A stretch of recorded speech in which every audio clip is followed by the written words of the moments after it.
Hello everyone, very good morning. कैसे हैं आप सब? उम्मीद करता हूँ अच्छे होंगे, अपनी तैयारी को कंटिन्यू कर रहे होंगे। तो फ्रेंड्स, आज का जो वीडियो है काफ़ी इंपॉर्टेंट होने वाला है आप सभी के लिए, क्योंकि इस वीडियो में हम बात करेंगे यहाँ पे एक इम्पॉर्टेंट टॉपिक। तो स्टार्ट करते हैं आज का ये इंपॉर्टेंट सेशन। सबसे पहला क्वेश्चन है यहाँ पे, the post of the financial commissioner for railways was created in the year. तो ये जनरल नॉलेज के हिसाब से भी काफ़ी इंपॉर्टेंट है ये क्वेश्चन, कि जो फाइनेंशियल कमिश्नर का पोस्ट है वह कब क्रिएट किया गया रेलवेज़ के अंदर। तो बेसिकली आपको पता होगा कि अकवर्थ कमेटी की रिकमेंडेशंस थी, उसके बेस पर जो है तो फाइनेंशियल कमिश्नर का पोस्ट क्रिएट किया गया on the basis of Acworth committee recommendations. तो April 1923 is the right answer. ठीक है। और 2019 में जैसा कि आपको पता है कि इसका जो रेलवे बोर्ड है हमारा, उसका रिस्ट्रक्चर ओवरहॉलिंग हुआ, मतलब स्ट्रक्चरल ओवरहॉलिंग, इसको एक स्ट्रक्चरल ओवरहॉलिंग हुआ। और इस ओवरहॉलिंग में बेसिकली जो पोस्ट है वह सीआरबी, जो चेयरमैन रेलवे बोर्ड थे उनको CEO, that is chief executive officer, और साथ में इनके 4 मेंबर्स, ये रेलवे बोर्ड का रिस्ट्रक्चरिंग हुआ इसमें, जिसमें कि सीआरबी जो है that is the chairman railway board, E will the CEO chief executive officer, और जो 4 मेंबर्स हैं that is member infrastructure MI, member OBD operation and business development, member TRS traction and rolling stock, और चौथा member है that is member finance. ठीक है। तो ये जो मेंबर फाइनेंस है, ये जो पोस्ट है दैट इज, इस पोस्ट को पहले क्या बोला जाता था, that is financial commissioner. Okay, तो ये पॉइंट आपको याद रखना है यहाँ पे। और अभी हम बात करें अगर, तो एमआई कौन है, that is Vivek Kumar Gupta ji. Okay, Vivek Kumar Gupta. और एमओबीडी की बात करें अगर, तो अभी ये पोस्ट वैकेंट है और इसको जो है तो सीआरबी साहब ही देख रहे हैं, that is left over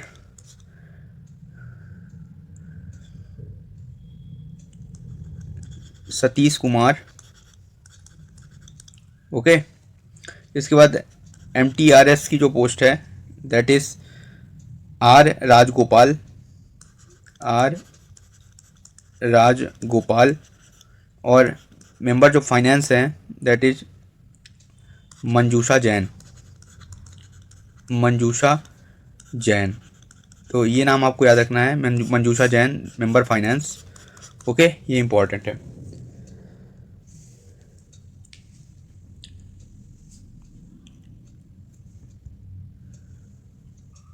next question है question number 2, capital does not bear the cost of replacement of existing assets, land, construction of production units और इन्वेंट्रीज। तो इसका आंसर क्या हो जाएगा, दैट इज, यहाँ बोला जा रहा है नॉट। ओके, पूंजी किस मद की लागत नहीं वहन करती। तो जहाँ पे रिप्लेसमेंट आएगा वहाँ पे कैपिटल का काम नहीं है। ठीक है।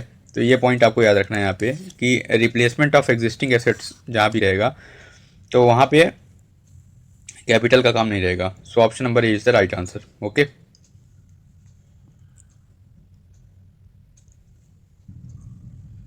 Following is the part of rolling stock, trailers, ballast hopper, restaurant cars, all of the above.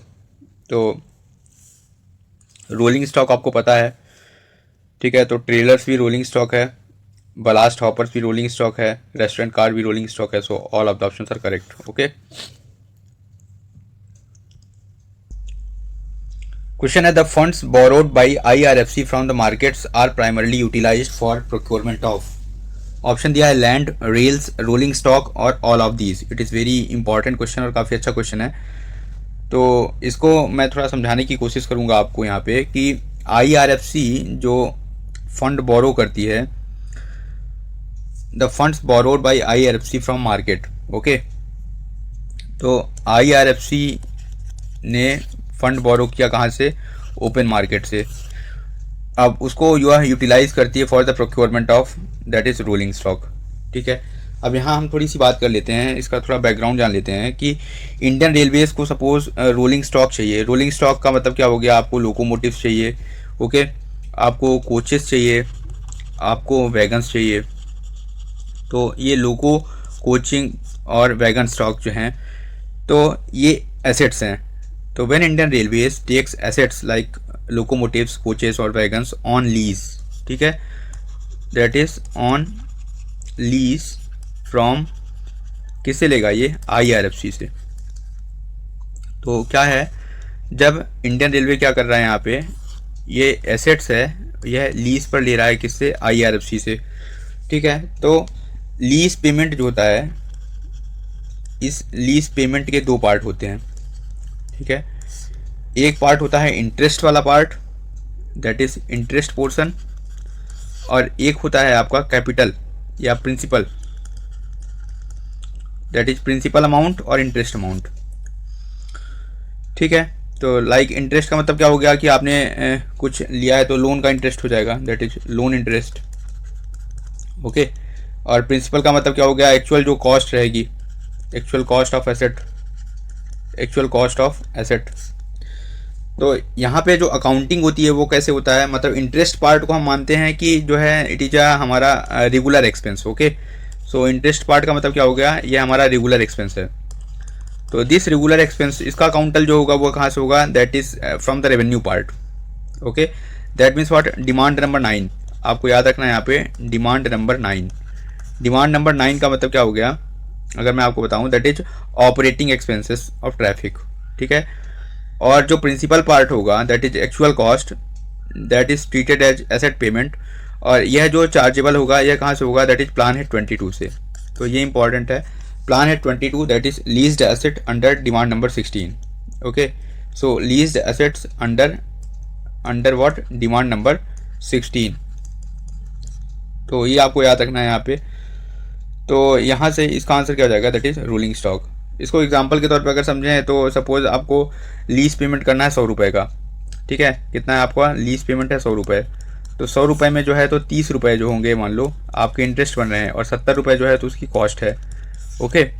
तो ये 30 रुपये जो है ये कहाँ से जाएगा, दैट इज़ डिमांड नंबर 9 से, डिमांड नंबर 9 से एक्सपेंस होगा, ठीक है। This interest goes to demand number 9 and principal 70 rupees goes to demand number 16, okay, demand number 16। तो ये आपको याद रखना है यहाँ पे, demand number 16 that is asset payment.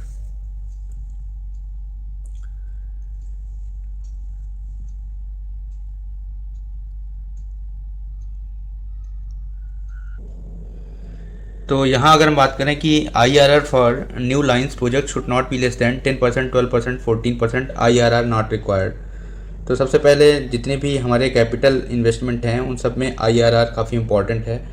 तो IRR का मतलब यहाँ पे क्या हो गया, that is internal rate of return, okay, that is internal ROR, rate of return. तो न्यू लाइन प्रोजेक्ट्स हैं जितने भी, तो वहाँ पे internal rate of return should be always 10% और मोर देन 10, तो 10% से ज़्यादा तो रहना ही चाहिए, ठीक है। दिस मतलब कोई भी प्रोजेक्ट है, जैसे सपोज न्यू लाइन्स की बात कर लें अगर, तो new lines project must earn at least what 10% yearly on the money invested, है ना। तो आपको कम से कम 10% की अर्निंग को देना चाहिए ईयरली इसको। तो इसका मतलब ये हुआ कि सपोज जैसे 100 करोड़ रुपए अगर इन्वेस्ट किया रेलवेज ने न्यू लाइन्स के लिए, तो this project must generate returns like, उसको जो है तो 10 करोड़ पर ईयर जो है तो वहाँ से उसको ऑन एवरेज मिलना चाहिए, ठीक है। तब जाके यह प्रोजेक्ट जो है तो that project will be considered as a good project, okay. So 10% is the right answer. Next question पे आते हैं, क्वेश्चन नंबर 6। यहाँ पूछा जा रहा है that is the normal codal life of steel bridge defined as per code is. तो normal codal life of steel bridge defined as per code is that is 60 years. So option number C is the right answer, 60 years. तो यहाँ पे हम थोड़ा बात कर लेते हैं कि देखिए यहाँ लिखा हुआ है variation in contract, okay, does not include change in quantities, extension in time of completion. तो क्वांटिटीज़ तो चेंज हो सकती है, टाइम ऑफ कॉम्प्लीशन का भी एक्सटेंशन किया जा सकता है यहाँ पे। Change in the items to be executed, इसमें भी चेंज किया जा सकता है। Change of location, it can not be set as the variation. So option number D is the right answer. Okay, अगर हम बात करें यहाँ पे थोड़ा सा वेरिएशन को मैं एक्सप्लेन करूँ तो variation that means what, alteration to the original scope of work. जैसे हमने कोई कॉन्ट्रैक्ट है हमारे पास, तो इस कॉन्ट्रैक्ट के अंदर क्या बेसिकली एक हमने डिफाइन कर रखा है कि जो भी हमको काम करवाना है, दैट इज़ हमने कुछ सर्टेन स्कोप ऑफ वर्क जो पार्टी है उसके लिए कुछ फिक्स किया हुआ है कि तुम्हें ये काम करना है। तो ये स्कोप ऑफ वर्क हो गया। इस स्कोप ऑफ वर्क के अंदर हमने जो पार्टी है, ठीक है, दैट मीन्स कॉन्ट्रैक्टर, उसको हमने कितनी क्वांटिटीज़ यूज़ होंगी उस प्रोजेक्ट के अंदर, ठीक है, उस क्वांटिटीज़ और साथ में उसका जो टाइम ऑफ कॉम्प्लीशन है वो, साथ में उसका कि जो भी आइटम्स हैं, दैट इज़ एक तो क्वांटिटीज़ हो गया, उसका एक रेट हो गया, कितना रेट होगा वो।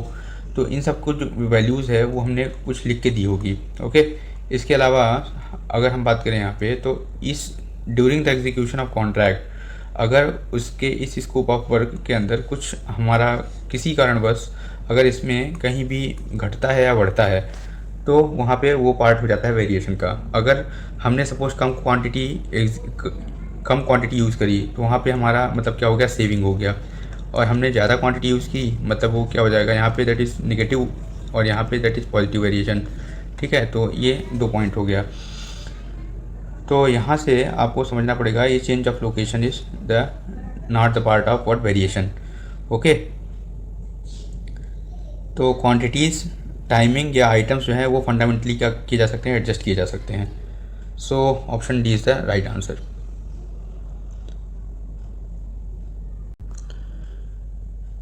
तो यहाँ पे हम बात कर लेते हैं railway budget was merge with the general budget in the year. तो इसका आंसर हो जाएगा दैट इज़ 2017। तो काफ़ी सिंपल सा क्वेश्चन है। इसके अलावा आपको पता होगा कि railway budget is nothing but the annual financial statement, ठीक है, अंडर आर्टिकल 112, ये पता होगा आपको, ठीक है। और हर साल जो है तो बजट को प्रस्तुत करना होता है गवर्नमेंट को। और ये भी आपको पता होगा कि जो मर्जर ऑफ द बजट है वह किसके रिकमेंडेशन पर हुआ। तो इसके लिए जो है रेलवे मिनिस्टर द्वारा, जो उस टाइम पे रेलवे मिनिस्टर थे दैट इज़ सुरेश प्रभु, तो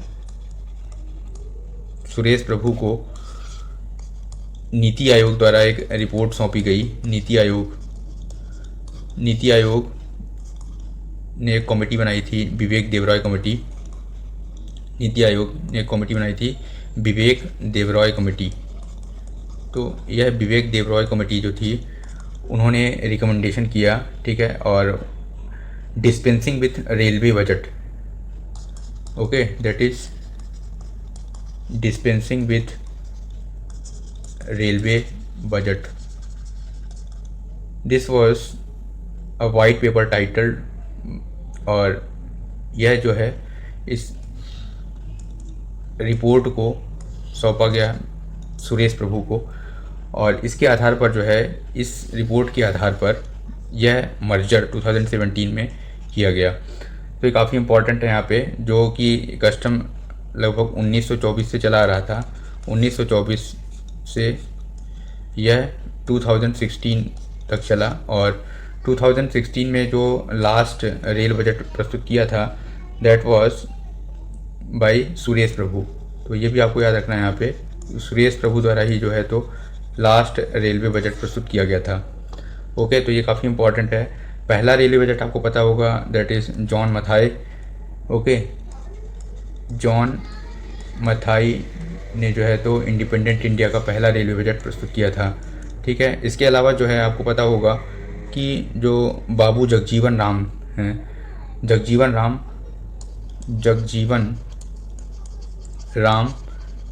एंड निर्मला सीतारमन, इन दोनों ने जो है तो मैक्सिमम अभी 7 टाइम्स रेलवे बजट प्रस्तुत किया है। ओके, तो ये पॉइंट भी काफ़ी इंपॉर्टेंट है। 7 times railway budget was presented by both Jagjivan Ram and Nirmala Sitharaman.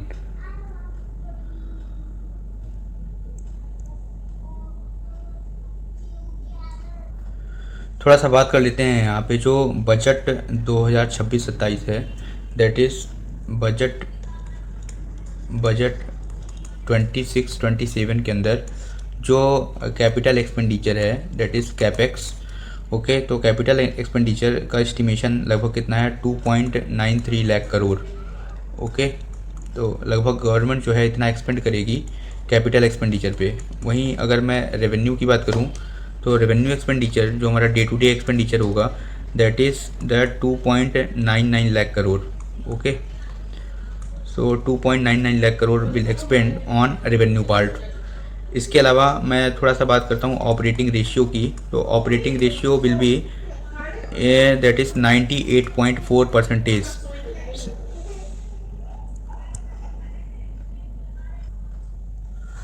तो यहाँ पे जो ऑपरेटिंग रेशियो है इट इज़ वेरी इंपॉर्टेंट। आपको पता होगा यहाँ पे कि जो ऑपरेटिंग रेशियो है दैट इज़ द जो हमारा एस्टिमेशन है ऑपरेटिंग रेशियो का वह 2026-27 के हिसाब से कितना है दैट इज़ 98.4%। और जो हमारा रिवाइज्ड एस्टिमेट है ओके, रिवाइज्ड एस्टिमेट 2025-26 के अकॉर्डिंग जो ऑपरेटिंग रेशियो हमको मिला है दैट इज़ व्हाट 98.8% मिला है। ठीक है, तो ये पॉइंट भी आपको याद रखना है कि रिवाइज्ड एस्टिमेट फॉर 25-26 के अकॉर्डिंग जो हमारा ऑपरेटिंग रेशियो है दैट इज़ 98.8%। और 2026-27 में हमने अभी अगर बात करें तो हमने एस्टिमेट रखा है it to be 98.4%। Okay,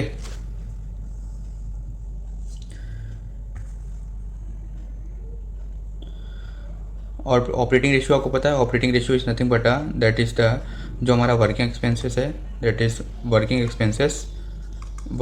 expenses divide by जो भी हमारा रिसीट्स है। ठीक है, that is traffic receipts. This is a operating ratio. तो लोअर रेशियो रहेगा that means what better profitability रहेगी and availability of resources for capital spending will be more. Okay,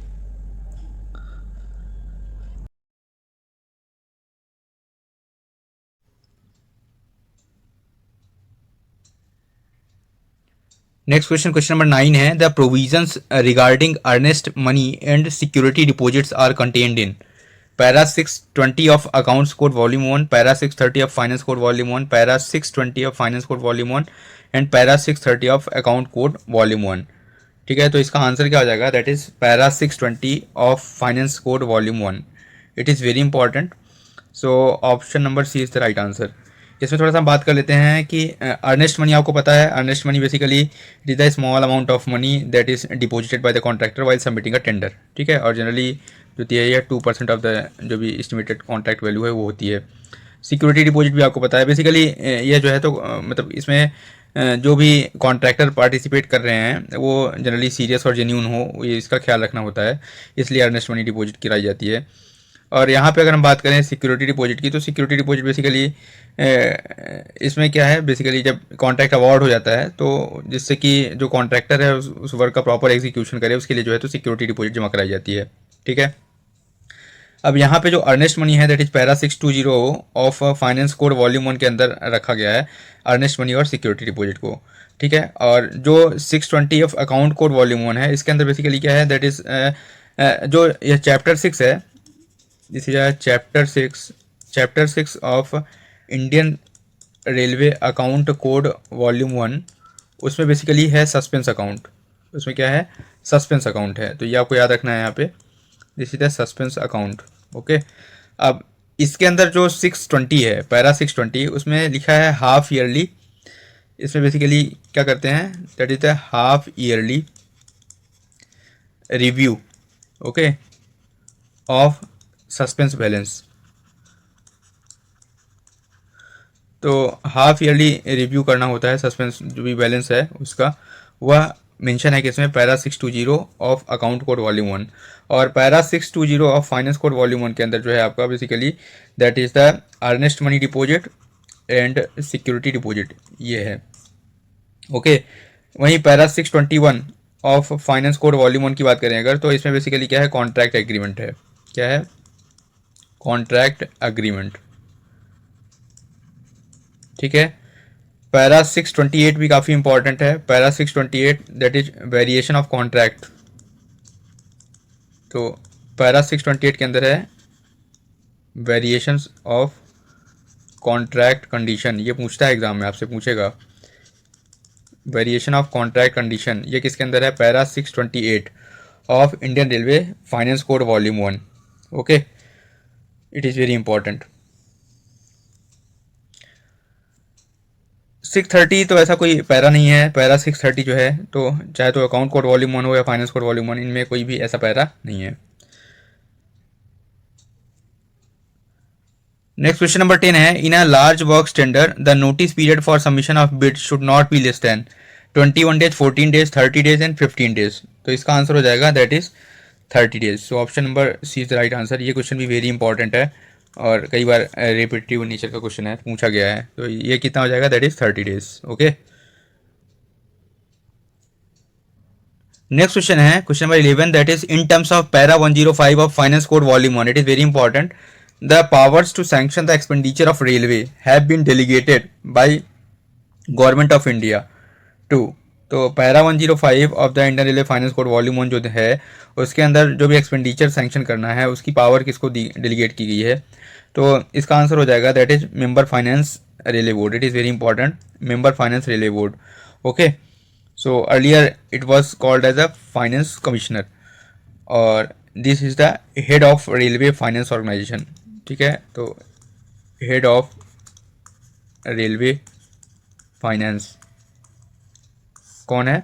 that is member finance, member finance। it is very important, so option number C is the right answer। Next question है question number 12, which are the following is not charge to capital. ये question आपको मिलेगा exam में। यहाँ से एक question capital और revenue से पूछा ही जाता है, तो कौन सा पूछा जा रहा है कि कौन सा जो है तो कैपिटल पे चार्ज नहीं होगा? Traction generators, bridge bed block repairs, motor truck assembly, none of the above. तो आपको याद रखना है यहाँ पे basically traction generators are the spare. Okay, motor truck assembly also spare. यहाँ पे जहाँ भी रिपेयर वर्क है, रिपेयर वर्क ऑलवेज कहाँ होगा? रेवेन्यू के अंदर होगा। ठीक है, तो आपको याद रखना है यहाँ पे not charge to capital.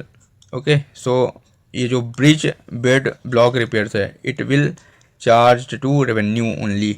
Okay, so option number B is the right answer. Option B जो है वो करेक्ट आंसर होगा। नेक्स्ट है question number 13, in terms of para 701 of finance code volume 1 the expenditure is allocated to how many sources. It is very important. जो para 701 of finance code volume 1 है, इसके अंदर अगर हम बात करें तो जो एक्सपेंडिचर एलोकेशन है वह टोटल 10 सोर्सेज के अंदर किया गया है। तो option 10 is the right answer. In 10 sources के अंदर हम थोड़ा सा बात कर लेते हैं कौन कौन से सोर्सेज हैं जनरली इस पे एलोकेशन किया गया है। तो सबसे पहले है कैपिटल, ठीक है, फिर दूसरा है डीआरएफ, कैपिटल फंड हो गया, डीआरएफ हो गया, इसके अलावा फिर डीएफ हो गया दैट इज़ डेवलपमेंट फंड।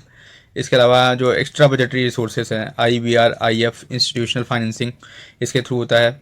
इसके बाद एक्स्ट्रा बजटरी रिसोर्सेज जिसमें आईआरएफसी जो करता है, ठीक है, तो आईआरएफसी बॉन्ड्स के थ्रू जो परचेजिंग होती है वो हो गया। फिर एक्स्ट्रा बजटरी रिसोर्सेज जो बेसिकली पब्लिक प्राइवेट पार्टनरशिप के तहत की जाती है वो हो गया, ठीक है। फिर आपके रेलवे सेफ्टी फंड हो गए, ओके। इसके अलावा आपके जो कुछ अदर स्पेसिफाइड फंड जो समय समय पे आते रहते हैं, ओके। एक नाम मैंने नहीं लिया, that is very important, revenue, revenue हो गया, okay. RRSK, RRSK it is very important.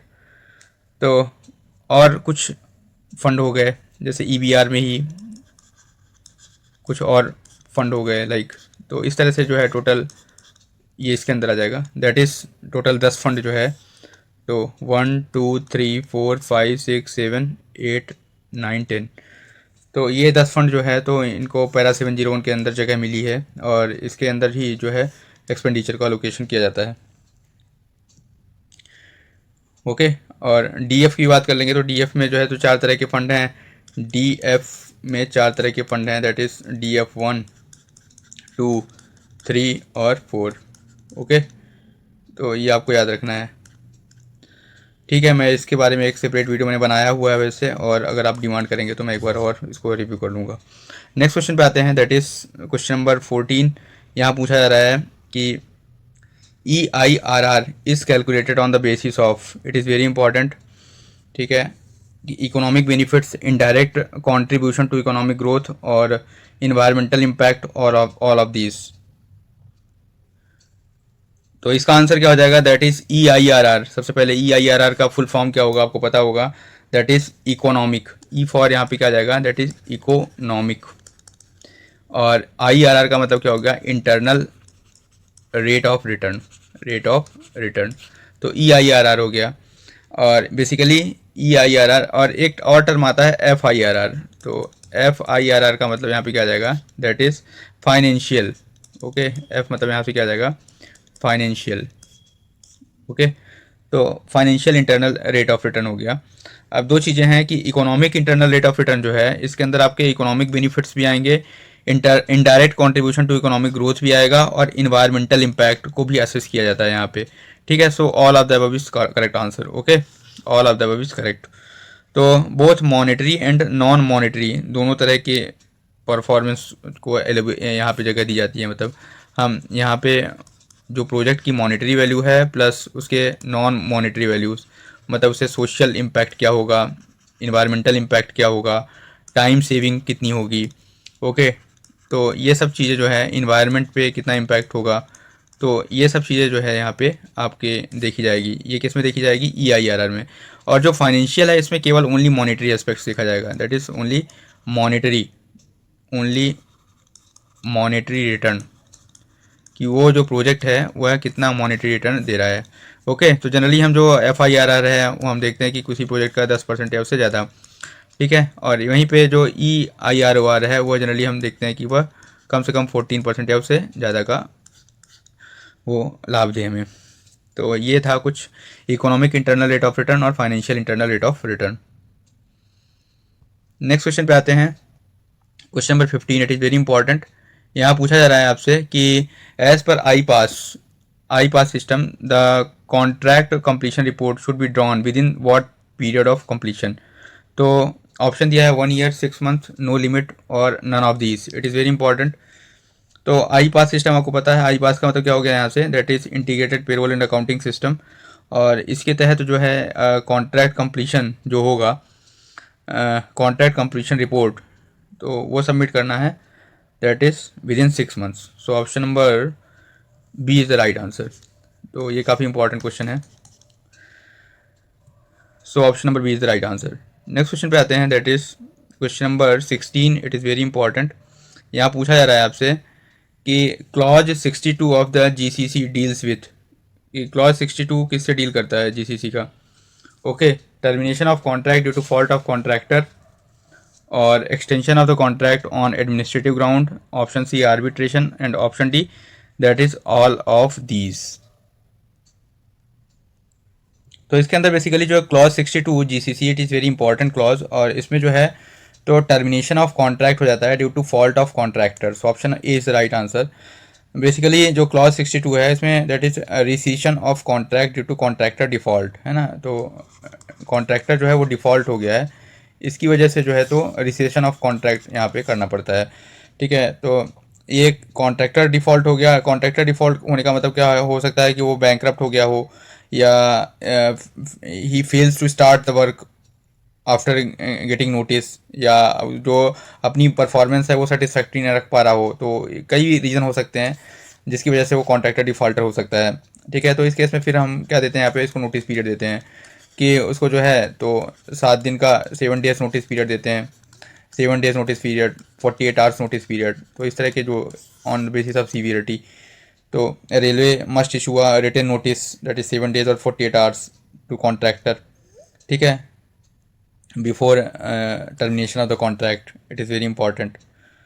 और हम टर्मिनेशन में जो है तो बेसिकली उसकी जो मशीन्स हैं after the termination we can, जो भी उसके प्लांट और इक्विपमेंट्स हैं, सपोज मशीन्स हो गए, उसके जो भी MNPs हैं, ठीक है, मशीन, प्लांट्स,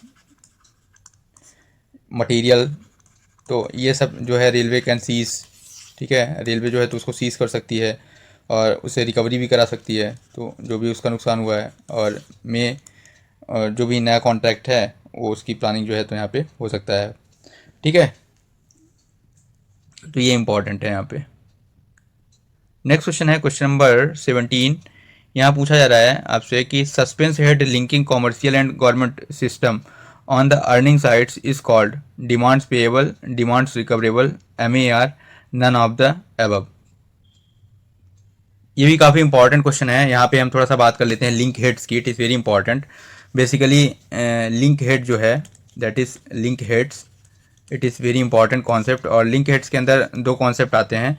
एक आता है हमारा कि बेसिकली इसके अंदर जो है तो जो भी गवर्नमेंट अकाउंट है और जो कॉमर्शियल अकाउंट है उसके बीच में लिंकिंग या रिलेशनशिप, ठीक है। तो ये हो गया हमारा कॉमर्शियल अकाउंट और एक हो गया government account. So basically it is the link head क्या करता है, connection between the government account और कॉमर्शियल अकाउंट, ठीक है।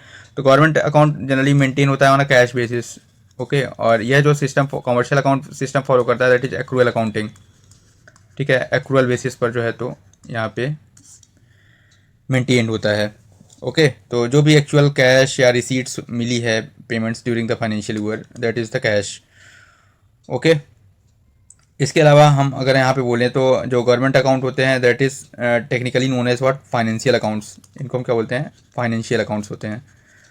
और ये जो अकाउंट्स होते हैं commercial accounts that is generally वो क्या होते हैं, आपके कैपिटल एंड रेवेन्यूज अकाउंट्स होते हैं। कैपिटल एंड रेवेन्यू जनरली हम इनकी बात करते हैं, capital and revenue accounts, okay. इसके अलावा जो है तो अगर हम बात करें तो ये जनरली इसको जो मेंटेन करते हैं हम तो प्रॉफिट एंड लॉस को देखते हैं, प्रॉफिट एंड लॉस अकाउंट या बैलेंस शीट के फॉर्म में इसको मेंटेन करते हैं हम, बैलेंस शीट के फॉर्म में। तो जहाँ प्रॉफिट एंड लॉस अकाउंट या बैलेंस शीट के फॉर्म में जो मेंटेन होता है वहाँ पे हम जनरली क्या डबल एंट्री सिस्टम फॉलो करते हैं, double entry system follow up होता है, ओके। और यहाँ पे जो है तो जनरली जो गवर्नमेंट अकाउंट है इसमें कोई प्रॉफिट एंड लॉस और बैलेंस शीट प्रिपेयर नहीं होती because it is not a commercially oriented, okay. इसमें तो केवल जो कैश का इनफ्लो और आउटफ्लो, ठीक है, कितना कैश आया और कितना गया, that is cash inflow and outflow, वो देखा जाता है, वही मेंटेन होता है केवल। तो ये कुछ इंपॉर्टेंट पॉइंट्स थे। अब थोड़ा सा बात कर लेते हैं यहाँ पे लिंक हेड्स होते कितने हैं। तो लिंक हेड्स जनरली जो होते हैं 4 होते हैं, ठीक है। तो लिंक हेड्स जो हैं, लिंक हेड्स वो टोटल कितने होते हैं, दैट इज 4 नंबर, 1 2 3 एंड 4। तो this is the demand payable, demand payable. दूसरा है दैट इज डिमांड रिकवरेबल। तीसरा है दैट इज ट्रैफिक। और चौथा है आपका लेबर, ओके। तो यहाँ से जो डिमांड पेएबल और डिमांड रिकवरेबल है दिस इस और ये ट्रैफिक, ये तीनों रेवेन्यू के पार्ट हैं। और this labour is the capital part, okay. It is very important. और थोड़ा सा बात कर लेते हैं यहाँ पे कि जो आपके डिमांड पेएबल हैं और डिमांड रिकवरेबल हैं ये सब इनका जो ऑपरेशन है वो किस पे होता है, ठीक है। तो जैसे मैंने आपको बताया यहाँ पे अर्निंग साइड है, ठीक है। तो ये जो अर्निंग साइड की लिंकिंग है that is what demand recoverable, ठीक है। तो यहाँ पे हम देख लेते हैं कि ये ऑपरेशन जो है वह किसके साइड से हो रहा है, ठीक है। तो डिमांड्स पेएबल जो होता है दैट इज़ ऑपरेटेड ऑन, यहाँ पे थोड़ा सा ऑपरेशन हम देख लेते हैं इनका, ठीक है। This is the operated on, ठीक है। तो डिमांड्स पेएबल जो है this is operated on expenditure side, this is expenditure side operate होती है, it is very important, okay. और लेबर जो है, labour is also expenditure part, expenditure side, okay. इसके अलावा जो रिकवरी वाला पार्ट है दैट इज डिमांड्स रिकवरेबल, तो this is earning side, this is earning side. And traffic it is also earning side, earning side. तो यहाँ से कभी क्वेश्चन मैंने आपको कि अर्निंग साइड जो है तो कौन कौन से हैं, तो that is what demand recoverable और ट्रैफिक, ये दो लिंक हेड जो है वो अर्निंग साइड के हैं, ठीक है। और डिमांड पेएबल और लेबर जो है ये क्या है आपका एक्सपेंडिचर साइड है, it is very important, okay. तो डिमांड पेएबल और लेबर जो है वो आपका एक्सपेंडिचर साइड है और डिमांड्स रिकवरेबल और ट्रैफिक जो है आपका अर्निंग साइड है, ठीक है। तो और एक और पॉइंट देख लेते हैं यहाँ पे कि इट हैज़, क्योंकि एक्सपेंडिचर साइड है so it always has a credit balance. Okay, credit balance. Labour expenditure side, so credit balance, credit balance. This is earning side, तो अर्निंग साइड मतलब debit balance. Okay, debit balance, earning side means debit balance. तो ये point भी आपको याद रखना है यहाँ पे, अर्निंग साइड डेबिट बैलेंस और expenditure side that is credit balance. तो ये कुछ इंपॉर्टेंट पॉइंट था जो कि आपको मैंने बता दिया यहाँ पे। सो इसका आंसर क्या हो जाएगा, that is demands recoverable, it is very important. Okay,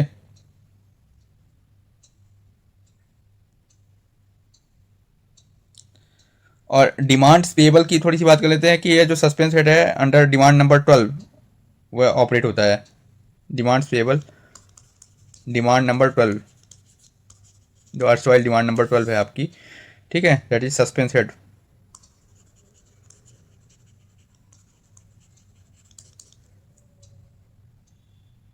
और जहाँ भी डिमांड पेएबल होगा that means what, it always having a credit balance. Okay, तो ये काफ़ी इंपॉर्टेंट है।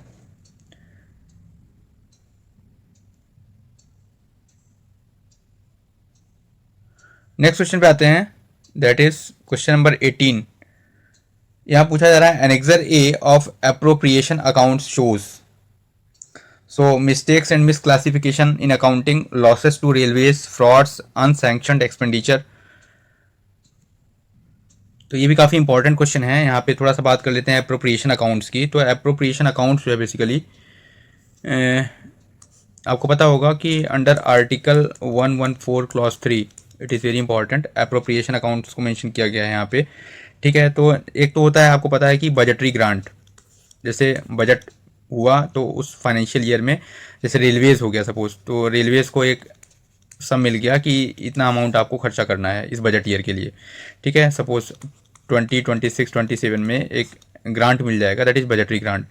अब इसके बाद जैसे ही फाइनेंशियल ईयर क्लोजिंग हुआ तो उसके बाद क्या होता है यहाँ पे कि सरकार को जो भी खर्च हुआ है उसका, चाहे वो एसेट बिल्डिंग में किया हो उसने, चाहे वो रेवेन्यूज रिपेयर में किया हो, तो कैपिटल और रेवेन्यूज़ में जहाँ पे, जैसे कि यहाँ पे आपको सैंक्शन मिल गया और यहाँ पे आपने कितना खर्च किया और किस किस मद में जो है तो खर्च किया। ठीक है, उसका एक कंपैरिजन जो होता है, ठीक है, एक कंपैरेटिव बनता है। This comparison is called a what, appropriate account, appropriation accounts. Okay, कि और यह जो अप्रोप्रिएशन अकाउंट है this is presented to parliament, यह पार्लियामेंट में आफ्टर कंप्लीशन ऑफ सेशन, जो भी मतलब फाइनेंशियल ईयर क्लोजिंग के बाद पार्लियामेंट में कौन पेश करता है, through PAC. It is tabled at parliament through PAC. ठीक है, पब्लिक अकाउंट कमेटी जो है तो इसको टेबल करती है पार्लियामेंट के अंदर, तो ये आपको पता होना चाहिए। अब इसमें जो है इसको प्रिपेयर करने का काम अगर बात करें तो दो लेवल पे होता है, that is at zonal level अगर बात करें तो जोनल लेवल पे और रेलवे बोर्ड लेवल पे। ठीक है, तो जोनल लेवल पे this is prepared by GM and PFA, GM and PFA. और रेलवे बोर्ड लेवल पे बात करें तो CRB and CEO plus member finance. ठीक है, तो इनके द्वारा जो है तो इसको प्रिपेयर और साइन किया जाता है, तो ये भी काफ़ी इंपॉर्टेंट है, दैट इज अप्रोप्रिएशन अकाउंट। इसके बाद हम थोड़ा इसके अनेक्सर्स की बात कर लें तो इसमें टोटल 10 अनेक्सर्स हैं। ओके, तो ए से लेके के तक के टोटल अनेक्सर्स हैं, A to K, A B C D E F G H I J K. तो यहाँ से थोड़ा सा ए से के तक के अनेक्सर्स जो है तो काफ़ी हैं।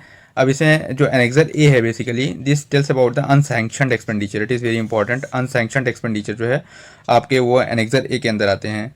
ठीक है, mistakes and misclassification in accounting, it is very important. तो जो भी मिस्टेक्स वगैरह है यहाँ पे अकाउंटिंग में, जो भी मिस्टेक्स हुई है, ओके, तो यहाँ पे जो एनेक्सर्स हैं एक बार हमने रिव्यू किया कि जो अनसैंक्शनड एक्सपेंडिचर है that is under annexure A आएगा। Mistakes and misclassification in accounting that is annexure J, it is very important. इसके अलावा जो लॉसेस हैं एंड एक्सग्रेशिया पेमेंट्स हैं टू रेलवेज वह एनेक्सर एच का पार्ट होंगे, it is very important. Okay, और जो मिस अप्रोप्रिएशंस है तो उनकी बात कर लें अगर कि डिफेक्ट्स इन बजटिंग या फ्रॉड्स वगैरह कुछ भी हुआ है अगर, तो this will cover under annexure के। तो इस तरह से जो है तो हमने ये कुछ एनेक्सर्स आपको बताए जो कि काफ़ी इम्पोर्टेंट है। और credit and recoveries, this will the part of annexure F. Okay,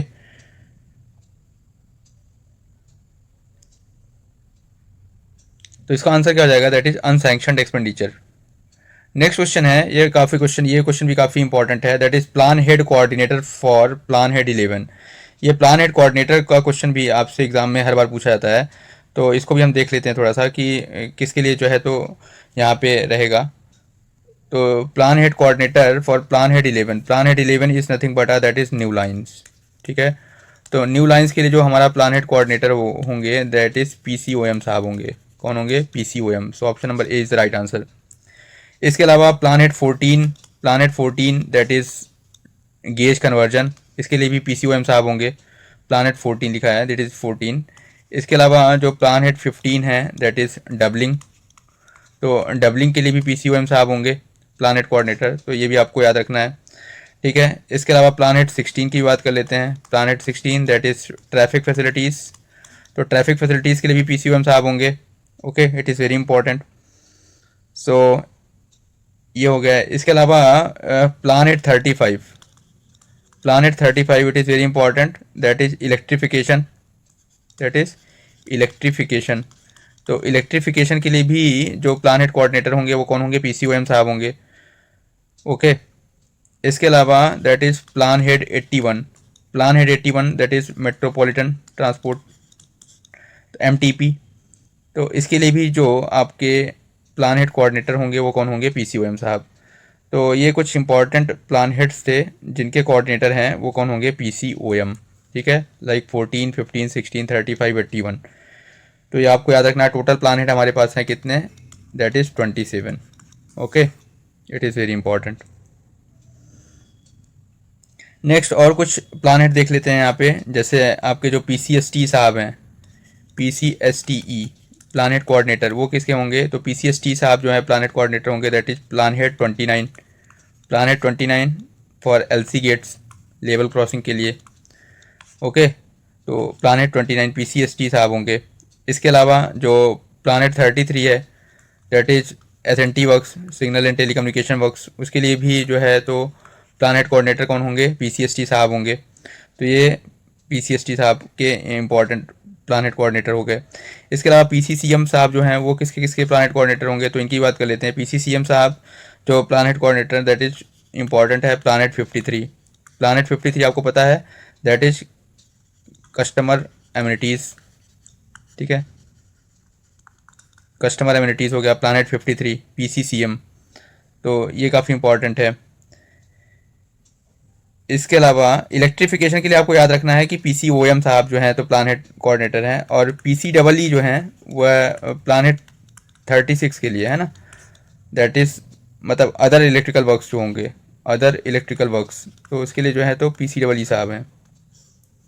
okay, तो ये कुछ इंपॉर्टेंट प्लान हेड्स और उनके कोऑर्डिनेटर हो गए। ट्रेनिंग HRD के लिए PCPO रहेंगे, आपको पता है।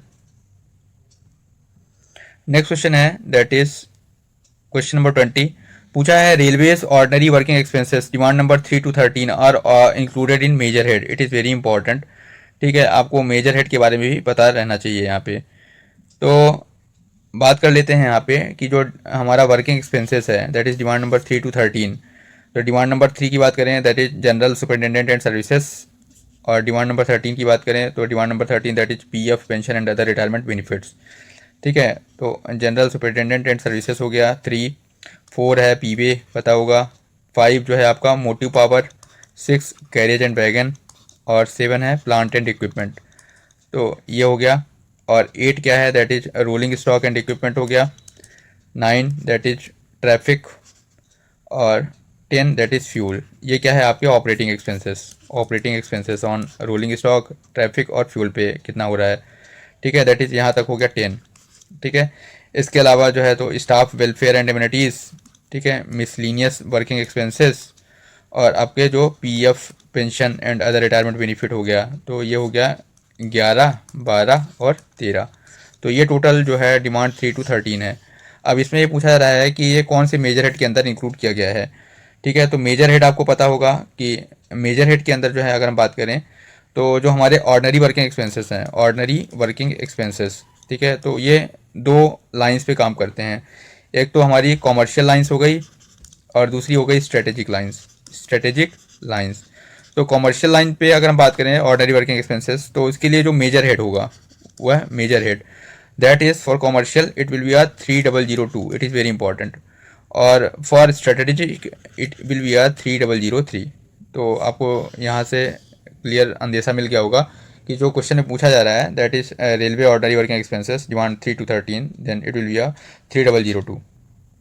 ठीक है, अगर यहाँ पे स्ट्रेटेजिक वर्ड यूज़ करता कहीं पे तो 3003 इसका आंसर होगा। ओके, और वहीं पे हम जैसे ये ऑर्डनरी वर्किंग एक्सपेंसेस हो गया, और कैपिटल एक्सपेंडिचर की अगर बात कर लें कि कैपिटल एक्सपेंडिचर की, तो यहाँ पे जो कैपिटल एक्सपेंडिचर के लिए जो कॉमर्शियल लाइन पे होगा वह 5002 होगा, और स्ट्रेटेजिक लाइन पे जो होगा वह 5003 होगा। ठीक है, और यहीं पे रेवेन्यू की बात कर लें अगर, तो रेवेन्यू के केस में जो होगा यह आपका 1002 होगा कॉमर्शियल लाइन के लिए, और 1003 होगा for that is strategic lines. और एक पॉइंट आपको बता दूं कि स्ट्रेटेजिक लाइंस जो है हमारी वह कहाँ कहाँ पे है, कितने रेलवेज़ के अंदर है, तो टोटल 4 रेलवेज़ के अंदर वह है इस टाइम पे। तो इसमें जो है आपके northern Railways, north east frontier Railways, और वेस्टर्न रेलवेज़, और NWR that is north western Railways, ये नॉर्दर्न वेस्टर्न रेलवेज़ ये कवर होते हैं। टोटल 4 हमारे स्ट्रेटेजिक इंपॉर्टेंस के रेलवेज़ हैं। ठीक है, तो इसका आंसर क्या होगा, ऑप्शन बी। नेक्स्ट है, it is very important at the end of the financial year the balance of cash in RBI deposits is close to net revenue, suspense rate, capital balance और miscellaneous government account। ठीक है, तो इसका answer क्या हो जाएगा, that is miscellaneous government account। at the end of the financial year the balance of cash in RBI deposits is close to miscellaneous government account। Next question पे आते हैं, that is question number 22। It is very important. फिर से वही question देखिए, अभी मैंने आपको एक्सप्लेन किया कि major at 5002 of the central government deals with. ठीक है, तो 5002 मैंने आपको बताया अभी कि दैट इज कैपिटल एक्सपेंडिचर। यह किसको बताता है आपका, दैट इज कैपिटल एक्सपेंडिचर। कहाँ पे, 5002 है तो कॉमर्शियल लाइन के अंदर। ठीक है, कॉमर्शियल लाइन, और कैपिटल एक्सपेंडिचर के लिए जो हमारा डिमांड है अर्लियर, मतलब दैट इज डिमांड नंबर 16। हमारा जो सिंगल डिमांड है कैपिटल एक्सपेंडिचर के अंदर दैट इज डिमांड नंबर 16। ठीक है, तो बहुत सिंपल सा क्वेश्चन हो जाता है। तो पूछा जा रहा है major head 5002 of the central government deals with. ठीक है, तो this is the earlier demand number 16। ठीक है, यहाँ पे अगर मेजर हेड 5003 होता, ठीक है, तो तब भी इसका आंसर क्या हो जाता है, that is demand number 16। So earlier demand number 16 is the right answer, because capital expenditure on commercial line वो कहाँ से जाएगा, डिमांड नंबर 16 से जाएगा। ठीक है, तो ये आपको याद रखना है। नेक्स्ट क्वेश्चन पे आते हैं, that is question number 23। Leave encashment is permitted for how many days in a block period. तो बहुत सिंपल है, 10 दिन का रहता है यहाँ पे। ठीक है, 10 दिन रहेगा, फिर 2 साल का ब्लॉक, 2 ईयर्स ब्लॉक, फिर 10 दिन। ठीक है, तो इस तरह से जो है तो आप पूरे सर्विस में जो है आप कितना 60 डेज का LAP इनकैश करा सकते हैं। ठीक है, LAP इनकैशमेंट करा सकते हैं, leave encashment that is LAP encashment. Next question है, that is suspense is dealt under which rule of railway services discipline, railway service discipline and appeal rule 1968। It is very important. ठीक है, तो यहाँ पे थोड़ा सा देख लेते हैं कि जो सस्पेंशन है हमारा, ठीक है, दिस इज अंडर रूल 51। ठीक है, रूल 51 के अंदर जो है बेसिकली जो 51 है उसके अंदर कोई भी रेलवे सर्वेंट है that may place under suspension. तो सस्पेंशन जनरली क्या है कि अगर उस पर कोई डिसिप्लिनरी प्रोसीडिंग्स जो है तो उसके अगेंस्ट इनिशिएट कर दी गई है, अगर कोई डिसिप्लिनरी प्रोसीडिंग्स जो है तो अगर उसके अगेंस्ट कंटेम्पलेटेड है या पेंडिंग है तो इस केस में उसको सस्पेंशन पे रखा जा सकता है।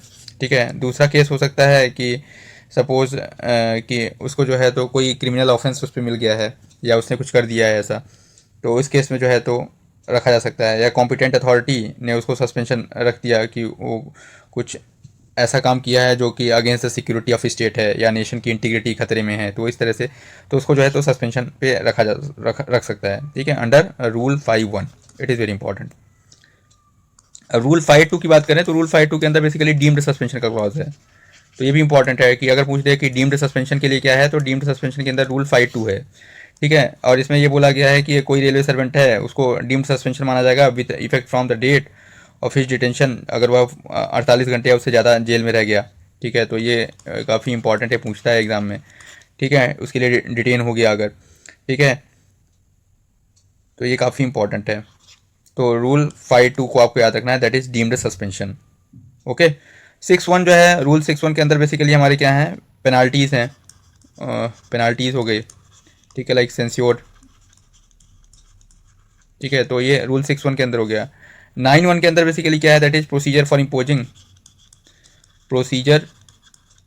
Imposing major penalties. Major penalties के लिए जो प्रोसीजर है वह आपको दिया है। ठीक है, रूल नंबर 9 के अंदर। इसके अलावा जो 11(1) है, तो 11(1) के अंदर जो है procedure for imposing what, minor penalties. तो माइनर पेनाल्टीज़ की जो प्रोसीजर है वो रूल नंबर 11(1) में है। तो ये काफ़ी इंपॉर्टेंट है। नेक्स्ट क्वेश्चन पे आते हैं, दैट इज क्वेश्चन नंबर 25। यहाँ पूछा जा रहा है, no railway servant is granted leave for any kind for the continuous period exceeding. तो 5 साल का रूल है यहाँ पे, 5 साल से ज़्यादा की छुट्टी जो है यहाँ पे नहीं मिल सकती आपको। ठीक है, so option number B is the right answer. काफ़ी घिसा पिटा क्वेश्चन है और एग्जाम में पूछा जाता है, इसलिए मैंने इसको बता दिया यहाँ पे। नेक्स्ट क्वेश्चन पे आते हैं, that is permanent pension account number consist of.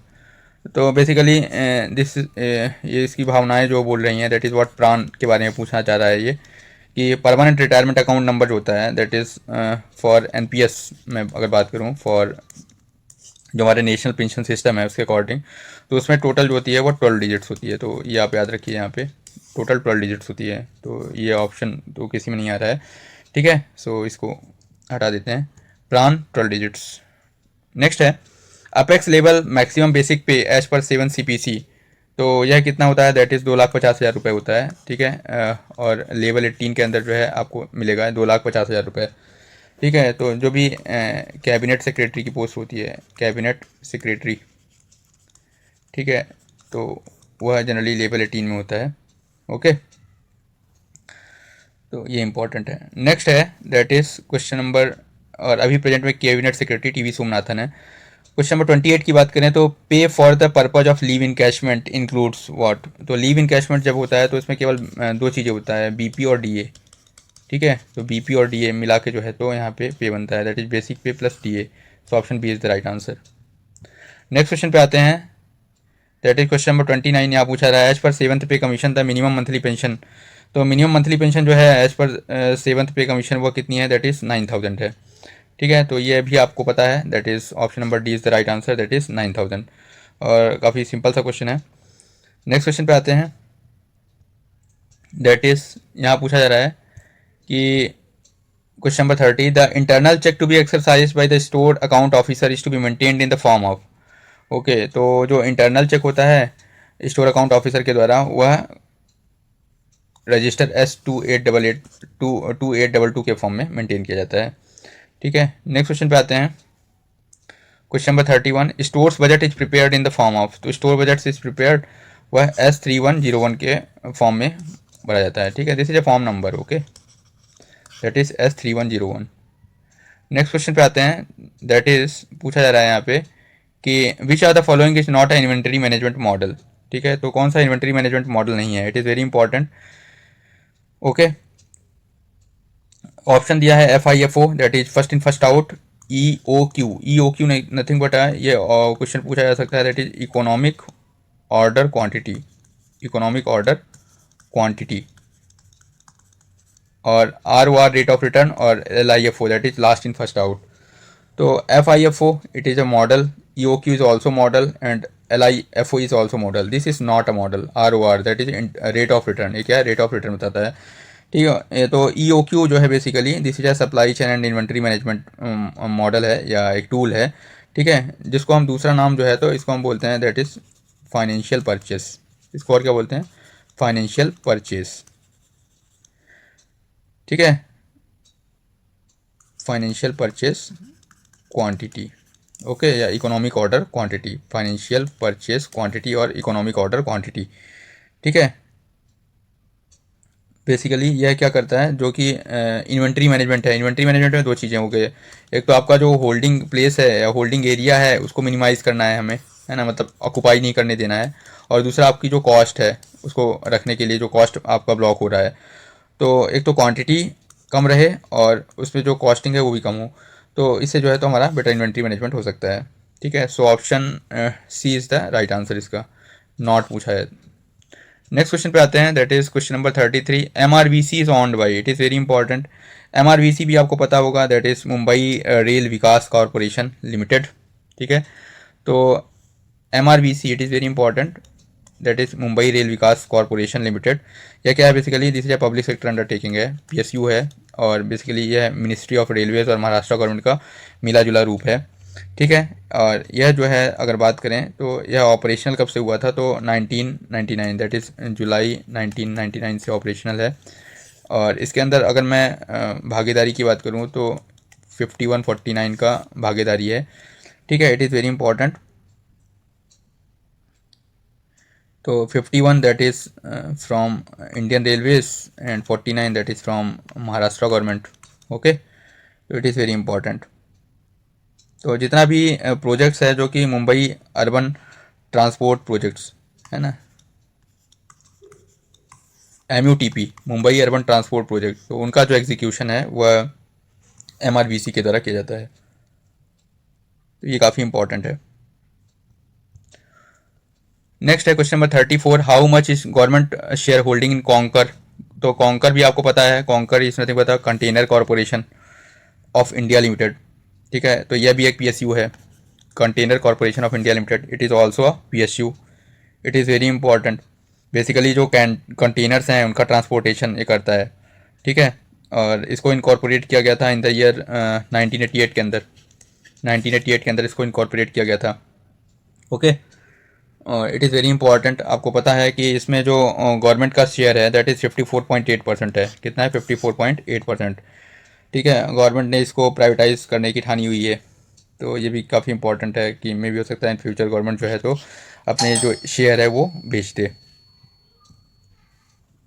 Next question पे आते हैं, दैट इज पूछा जा रहा है यहाँ पे, eastern corridor of DFCCIL is funded by. तो ये क्वेश्चन जीके में भी पूछा जा सकता है, जीके बेस पर, कि जो आपका EDFC है ईस्टर्न डेडिकेटेड फ्रेट कॉरिडोर, उसको फंड कौन कर रहा है। ठीक है, तो EDFC basically this is funded by world bank, किसके द्वारा फंड हो रहा है, वर्ल्ड बैंक के द्वारा। जनरली जो है यह 1840 किलोमीटर का एक प्रोजेक्ट है। ठीक है, EDFC जैसा कि आपको नाम से पता लग रहा है कि यह जो है कनेक्ट करेगा लुधियाना और डांकुनी, लुधियाना पंजाब और Dankuni, sorry for wrong pronunciation if then it is a, Dankuni कहाँ पे है, वेस्ट बंगाल के अंदर है, और ये लुधियाना कहाँ है, पंजाब में। तो पंजाब और जो वेस्ट बंगाल है इनको कनेक्ट करेगा। ठीक है, तो ये काफ़ी इंपॉर्टेंट है। बेसिकली EDFC जो है तो यहाँ पे coal mines, thermal power plants, industrial cities काफ़ी हैं इस रूट में। और अगर मैं स्टेट कितने कवर हो रहे हैं इसके अंदर इसकी बात करूं तो स्टेट जो है बेसिकली आपके पंजाब कवर हो रहा है, हरियाणा कवर हो रहा है, UP कवर हो रहा है, बिहार कवर हो रहा है। ठीक है, झारखंड कवर हो रहा है और वेस्ट बंगाल कवर हो रहा है। तो 3-3-6 टोटल 6 स्टेट जो है तो इस प्रोजेक्ट में कवर हो रहे हैं। और इसका जो टोटल प्रोजेक्टेड कॉस्ट है वह लगभग 550 बिलियन रुपीज़ है, दैट इज़ $6.6 बिलियन, $6.6 बिलियन का कॉस्ट जो है तो यहाँ पे लगा हुआ है। ये था EDFC। अगर यही क्वेश्चन पूछ ले आपसे WDFC के बारे में, तो थोड़ा सा WDFC के बारे में भी बात कर लेते हैं यहाँ पे, कि जो वेस्टर्न डेडिकेटेड फ्रेट कॉरिडोर है। ठीक है, यह बेसिकली अगर बात करें तो यह 1500 किलोमीटर का है, 1500 किलोमीटर। तो एक पॉइंट ये इंपॉर्टेंट है कि eastern dedicated freight corridor is much longer, that is 1840 then western dedicated freight corridor. ठीक है, दैट इज 1500। ओके, इसके अलावा अगर हम बात करें तो यह जो है ये कहाँ से कहाँ तक है, तो दादरी, आपको पता है DADRI, दादरी UP से लेके यह जवाहरलाल नेहरू पोस्ट ट्रस्ट जो मुंबई महाराष्ट्र है। ठीक है, तो यहाँ तक है। दादरी कहाँ है, UP के अंदर है। और JNPT, ठीक है, जवाहरलाल नेहरू पोर्ट ट्रस्ट, तो यहाँ पे है बेसिकली। और यह कौन कौन से स्टेट को कवर करता है, तो बेसिकली अगर बात करें तो हरियाणा हो गया, राजस्थान हो गया, गुजरात हो गया, महाराष्ट्र हो गया और आपका UP, इन स्टेट्स को जो है तो ये कवर करता है प्राइमरली। ठीक है, तो टोटल 5 स्टेट हो गए यहाँ पे। और इसको फंडिंग जो है सबसे मोस्ट इंपॉर्टेंट कौन कर रहा है, तो WDFC की जो फंडिंग है that is done by Zika. ठीक है, तो जीका इज़ नथिंग बट आपको पता होगा जापान की जो एजेंसी है, Japan international cooperation agency, Japan international international what cooperation cooperation agency, वो इसको फंडिंग कर रही है, जो कि बुलेट ट्रेन को भी जो है तो फंडिंग कर रही है। ठीक है, तो ये काफ़ी इंपॉर्टेंट है। ओके, सो अगर हम बात करें यहाँ पे, तो जो कनेक्टिंग लिंक है, connecting link between eastern and western arm, it is very important. और बेसिकली ये जो है खुर्जा रोड जो है, this is the connecting link between eastern and EDFC और डब्ल्यूडीएफसी का जो कनेक्टिंग लिंक है, ओके, दिस है खुर्जा। तो ये कुछ इंपॉर्टेंट पॉइंट थे आपको जो मैंने बताया यहाँ पे। नेक्स्ट क्वेश्चन है, the department responsible for procurement of track items. तो ट्रैक आइटम्स के लिए जो है कौन सा डिपार्टमेंट इसको प्रोक्योर करेगा?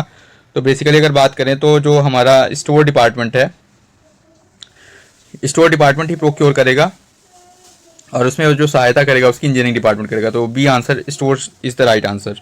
ओके, नेक्स्ट क्वेश्चन है, that is which are the document is generated for taking stores out of the stores depot. तो इसका आंसर हो जाएगा that is gate pass, very simple. Next question पे आते हैं, that is concept of matching principle in accounting relates to. तो basically अगर हम बात करें तो जो मैचिंग प्रिंसिपल है उसका मतलब यह हो गया कि जो matching revenues to expenses incur to the general those revenues. So option B is the right answer. Okay, thanks for watching this video. Have a nice day, friends. Keep work hard and we'll meet you in next video. Thanks a lot.